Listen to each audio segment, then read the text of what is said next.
Stand up. And there you go. You were creaming. And what's your name?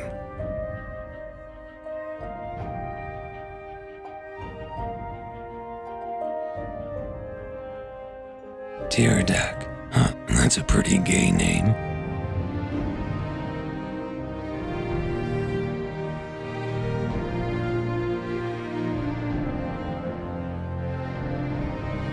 The Elder Scrolls III: Morrowind. What some consider the absolute peak of an action role-playing game. Without a doubt one of the most important game releases of its time, and as is with most games within its franchise, a standalone amazing game. I'm not here to debate which Elder Scrolls title is the best, because I personally love them in all their own ways. What I am going to do is talk about a game that came out nearly 20 years ago. On the horizon of the re-release of the re-released re-release of Skyrim, I thought about covering that game first, and I still probably will at some point after the re-released re-release of the re-release drops, but something in me wanted to start with Morrowind, probably because it was my introduction into the Elder Scrolls universe when it first came out. Yes, I am old. There is always something magical about a game you can truly immerse yourself in, especially one as massive as an Elder Scrolls game.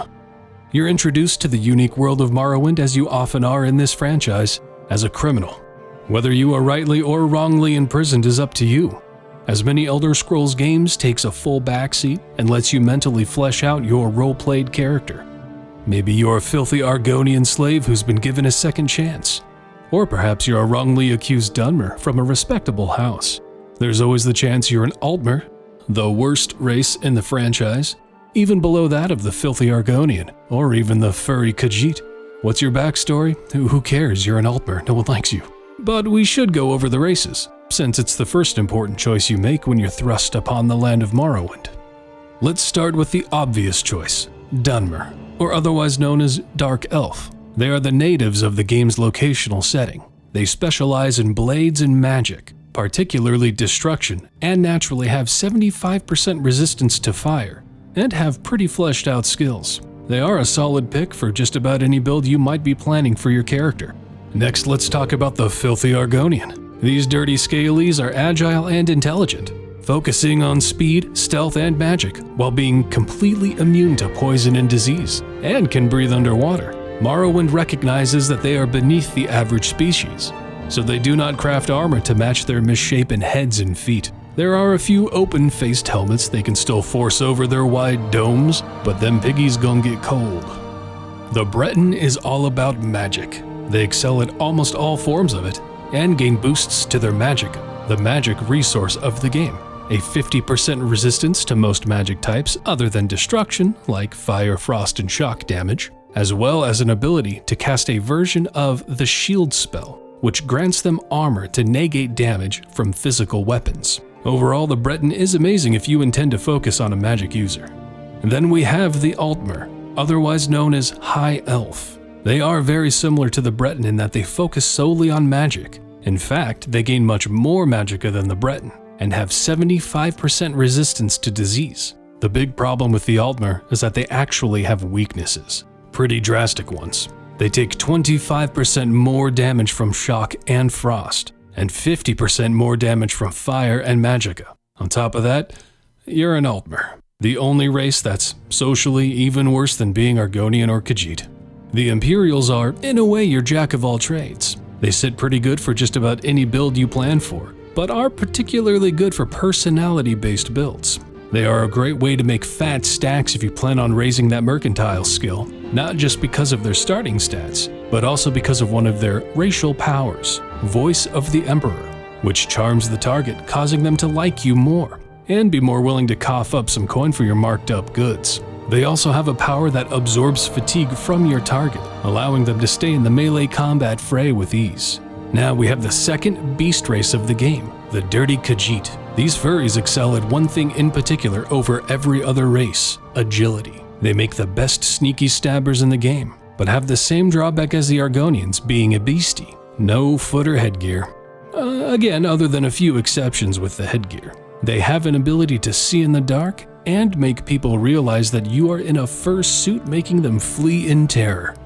Next up is the Nord, the brick shithouse race. They are built specifically to be in the front lines and do it quite well. They are also completely immune to frost damage, as well as having 50% resistance to shock damage. They also have 2 active abilities, Woad, a shield similar to Breton's, and Thunderfist, which deals frost damage. Okay.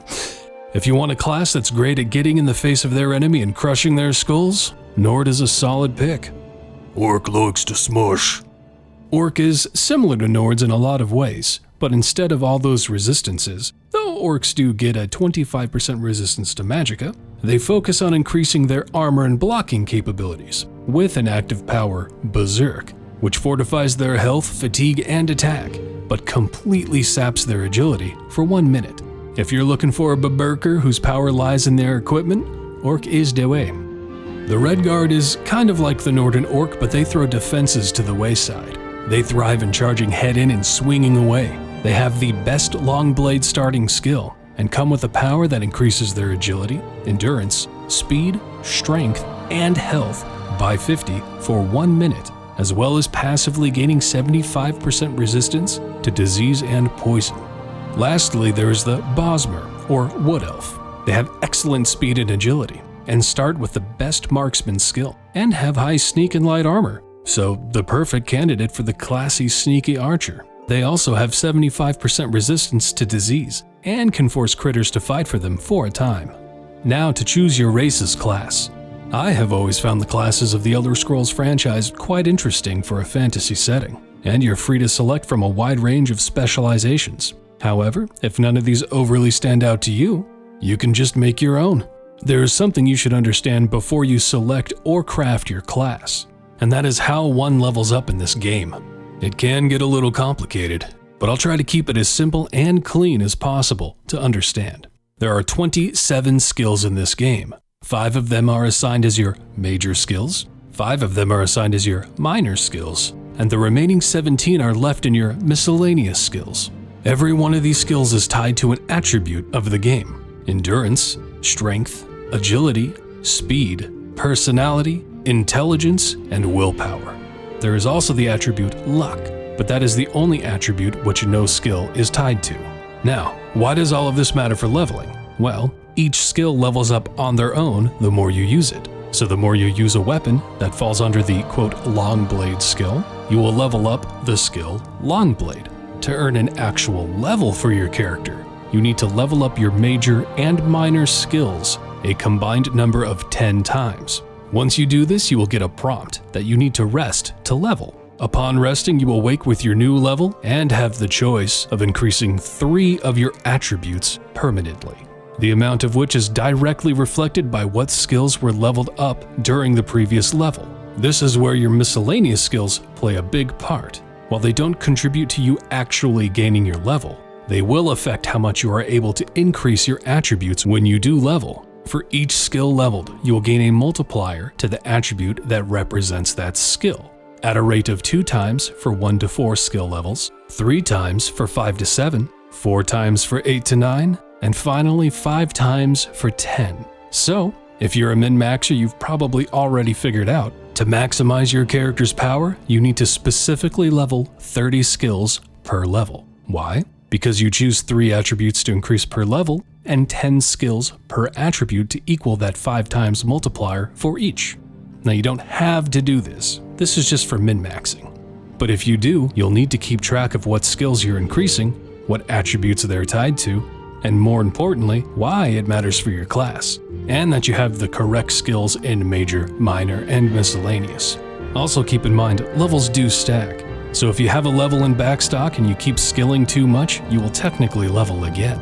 Be careful, because if you have another level in backstock, the next time you rest after you complete your first level will make you level up again.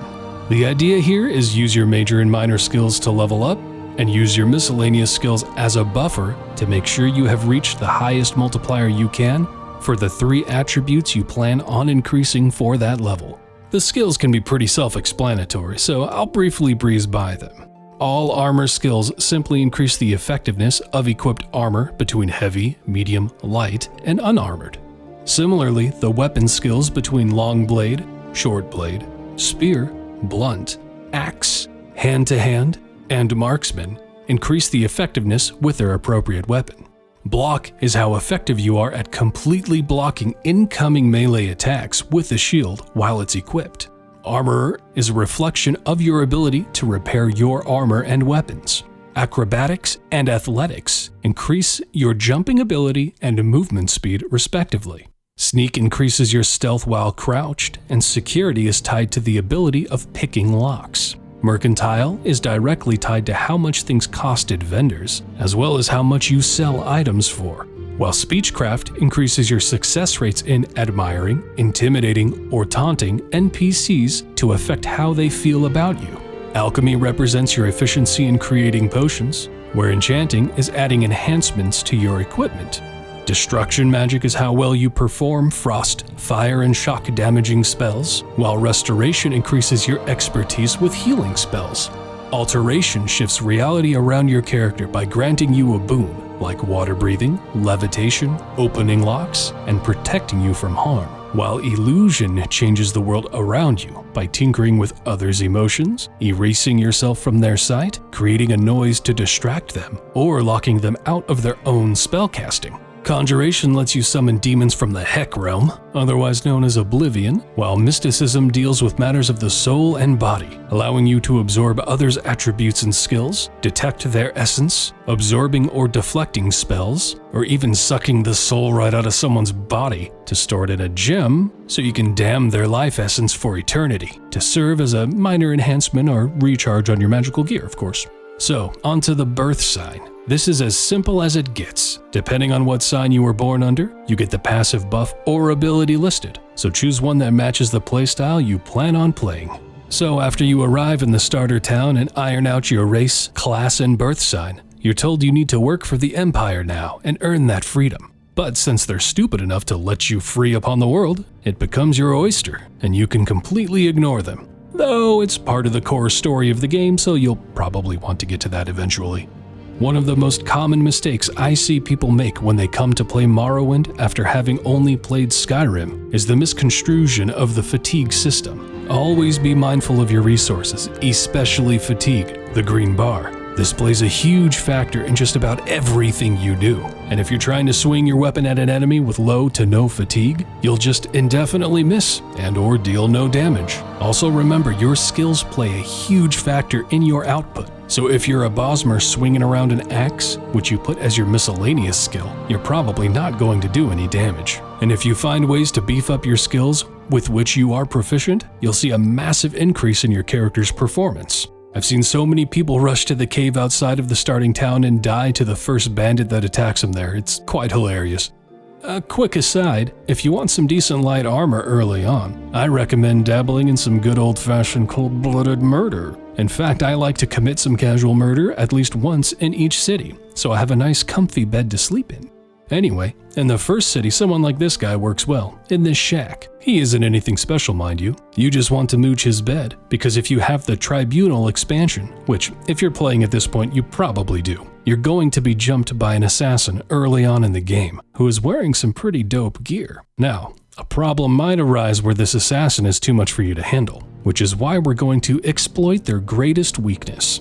You see, these assassins suffer from an extreme form of mental retardation that disallows the ability to understand how to operate doors. So as soon as you're running out of health or fatigue or magicka, get the hell out of there and come back when you're ready to deal some more damage. Even if you don't want to use the light armor, it's still worth forcing this encounter early, because the armor can be sold for a pretty penny. Expect to be set upon by assassins somewhat frequently, unless you take a few steps to stop them from doing so.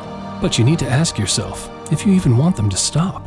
Once you get the hang of it and immerse yourself in the world, you'll be able to experience great side quests, such as helping a damsel in distress who was stupid enough to fall in love with a bandit that robbed her, recover a family heirloom for an elf who was stupid enough to let the guards take it from him, discover the last of a long-dead race who was known for their advanced technology, whose extinction is a mystery, and eventually more important quests like involving yourself in political intrigue with the great houses of the lands of Morrowind, joining one guild and eventually partaking in the slaughterfest of another, learn the mysteries of the Never Ravine and the Hortator. Nerevarine and Hortator. Taking down a god-level threat who adorns himself in home decor? Noise jugs, Diggy boy. Slay enemies that range from rats to people to bug creatures to monsters from other realms, and the most malevolent enemy in the entire game, demon birds. Craft the most volatile spells known to man that, without cheating, you will never be able to cast. Enchant your weapons and armor to be the most dangerous artifacts in the known world. Take illegal drugs and go on a murder rampage, just be sure to quick save. Delve even deeper with the 2 DLCs, so you can find out why these assassins are on your tail, leading to a much deeper meaning than you may have originally thought. And later head to an island to help establish a mining colony, but discover there is much more to this island than simply large veins of ebony to be mined. If you've never given this game a playthrough, you should check it out. If you've played it before, but have let it set on the back burner for a few years, maybe it's time to give it another go. And as this is an Elder Scrolls game, there are plenty of mods out there to keep your attention. It's basically the grandpa of Skyrim, but like most old people, it's not without its jank. Still, Morrowind is its own game, and has its own feel compared to its successors, and is worth your time, especially once you get into the most important rhythm of the game. Jump, jump, jump, jump, jump, jump, jump, jump, joimp, jim, jump, jump, jump, jump, jump, jump, jump, jump, jump, jump, jump, jump, jump. Thanks for hanging around with me today. I hope you enjoyed your stay here. I'd love it if you left me a comment about, well, anything really. Tell me how much you love or hate the game, what you might want to hear me talk about, how much you hate me and the time you've wasted here. I'd also appreciate one of those likes, subscribes, and bell donger things. At any rate, keep in touch, and I'll be back soon. Have a hell of a time out there, Sarah.